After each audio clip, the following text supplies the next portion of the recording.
My Jinn Husband. Episode 3. Presented by Lamia. After a while, I felt him sit beside me. In a soft voice, he said, "Ah, crying again, I see." Wiping my tears, I said, "Why did you suddenly leave like that? What would it matter if I stayed?" As far as I know, humans never want to let Jinn come close. They fear them, even despise them. I don't know. All I know is that I miss you terribly. I don't feel alone anymore. I sense your presence around me. I wait to hear your voice. In a serious tone, he said, "You don't know the consequences of this." Consequences? I don't know what will happen. I don't even want to know. Please don't do such a thing. I look very frightening. Even if I see you, I don't feel fear. It's your voice, the voice itself tells me you've arrived. For the first time, he touched my hands. I shivered. Why were his hands so cold? Holding my hands, he said, "Always put your trust in Allah and yourself. Whatever Allah does is for good. But never stray from his path, and never disobey your elders. I don't know if I'll meet you again, but you will always remain in my thoughts. May Allah help you." I was stunned. What was he saying? Where would he go? Would I never see him again? I held his hands tightly and asked, "You won't come again? You're leaving your little timid one?" In an instant, my hands went empty. He had vanished. My room lights had turned back on. I could no longer hold back my tears. Crying, I thought, didn't he like my feelings? If I had known he'd do this, I would never have spoken. He shattered all my hopes. Couldn't he have done it differently? If he had to go, why come to stir affection first? My heart felt heavy for days.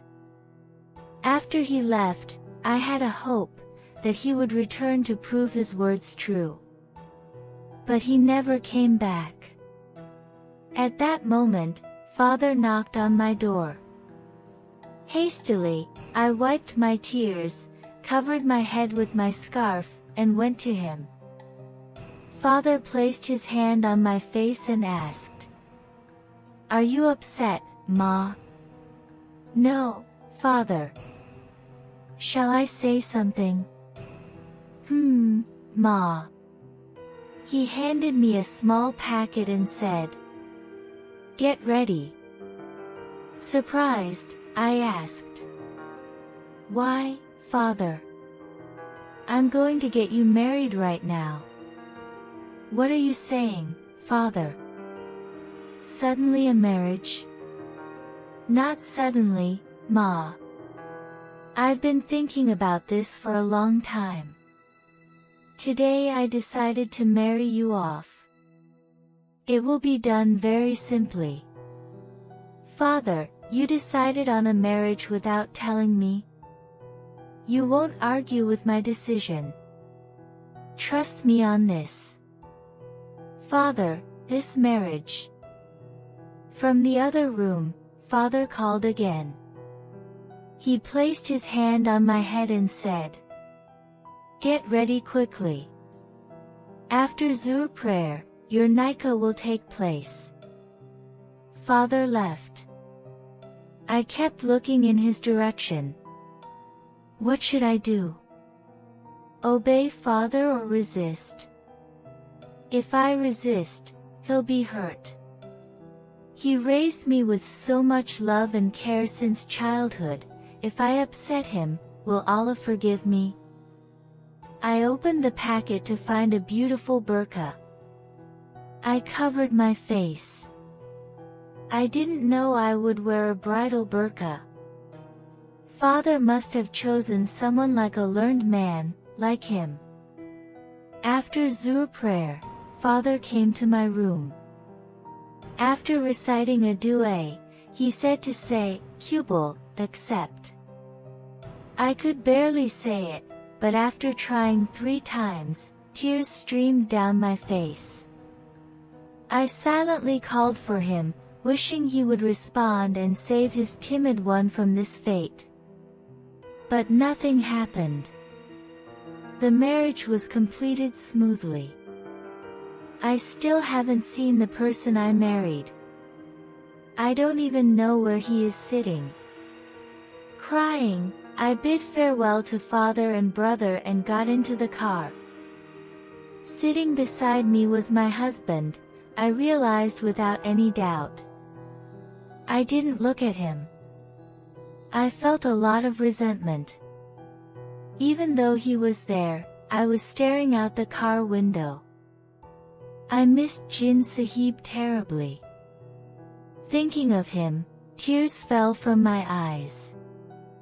I had wanted someone like him as my own, yet the one I got was completely indifferent about me. He didn't care at all for my wishes. I felt extreme hatred toward him. Was my fate always this cruel? I turned back to see my husband offering me a tissue. Without looking at him, I took it. Even sitting beside someone like this, I didn't want to acknowledge it, someone who married me without considering my opinion. In the evening, we reached my in-laws' house, a huge and beautiful home. But except for 3 daughters, I didn't see anyone else. They seated me in a room and left. Exhausted, I felt sleep pulling at my eyes. I opened the burqa and laid down on the bed, finally drifting into sleep. I woke up to the sound of a door being locked in some room. Sitting up, I saw the creature known as my husband entering the room, carrying a tray full of heavy food. He placed the tray on the bedside table, then pulled out a bright red sari from the cupboard and handed it to me, signaling that I should freshen up. I took the sari and slipped into the washroom. Wiping my face with a towel, I thought, is he mute or what? Why give signals instead of speaking? Father finally married me off to a completely silent boy. Allah! What will happen now? When I came out, he was sitting on the bed, holding the food. With a gesture, he asked me to sit beside him. Like a dutiful daughter-in-law, I sat down. He held the food near my face, probably wanting to feed me. I said, "I can eat myself." Still, he kept the food close. Strange. Was he planning to feed me forcibly? My hunger was already immense, so I let him feed me without protesting. Up close, I could finally observe him properly, fair-skinned, broad, and tall. His face carried gentle, thoughtful expressions. The thick-framed glasses perched on his nose added to his charm. A complete cute package, really. Only pity was, despite being handsome and wealthy, he was mute. Allah's will. He fed me with care, as if I were a sick patient. He didn't even let me touch the water. After finishing, he went downstairs with the dishes. Left alone, I looked around the room. What refined taste! The place was beautifully arranged. I had completely forgotten, It was our wedding night. Would he stay with me tonight? Just thinking about it made my heart race. Suddenly, he entered the room. With a gesture, he offered a long greeting. I returned the greeting and shyly said, "Will you say something?" Inside, I was burning with embarrassment. He was already doing what a husband should. What must he be thinking? He shook his head, laid down a prayer mat, and gestured. I realized he was calling me to pray. On our wedding night, a husband and wife should pray together after ablution. We performed the prayers together. After prayer, I leapt onto the bed ahead of him, curling up in a corner, pretending to sleep. I hoped this trick would work. I still hadn't accepted him as my husband fully, so acting like a wife was impossible for me. Some time passed, and with half-open eyes, I saw him approaching. Allah, save me. I prepared to scold him harshly if he touched me to wake me. But he just tucked the sheet around me and left. Phew, I survived. I turned off the lights and lit a soft lamp, feeling around the bed to see if he was nearby. The bed was empty. Had he fallen under it while I slept? I peeked under the bed, no one. Assuming he was in another room, I finally slept peacefully. At 4, I woke up to find someone leaning over me. Startled, I sat upright. He smiled mischievously. Irritating. Who scares someone and smiles at the same time?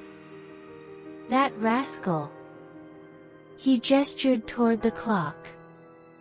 Without a word, I got up, freshened myself, and prayed. After prayer, he was nowhere in the room. How strange. I went out to look for him and eventually stepped into the garden. A mild breeze rustled, birds chirped. I closed my eyes, inhaled deeply, and savored the fresh air. Opening my eyes, I found him standing before me with a cup of tea, gesturing for me to sit beside him on the swing. What was happening? Why was he being so considerate? The care was almost uncomfortable. I drank my tea and went to the kitchen. The house was large, with many rooms. In the kitchen, I found 2 girls preparing breakfast. Seeing me, they greeted politely. One said with a smile, "Why trouble yourself in the kitchen again, Bobby? Will you do everything alone, sisters? I'll help a little." The other replied, "You're the new bride. If you don't do these things now, nothing will work.